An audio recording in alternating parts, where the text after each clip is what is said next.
يا امان، انت يا بت يا امان. يا ساتر استر يا رب.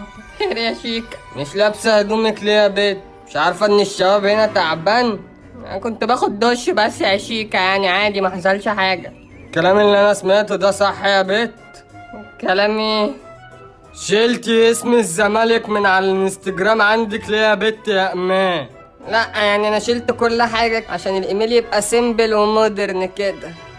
سيمبل الفجرة القادرة بتقولي شالت اسم الزمالك عشان الايميل يبقى سيمبل.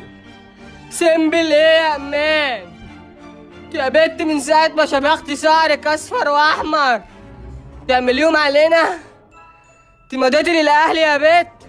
ايه ده؟ مين قالك الكلام ده يا شيك؟ مالكيش دعوة مين اللي قالي. حصل ولا ما حصلش؟ يعني حصل.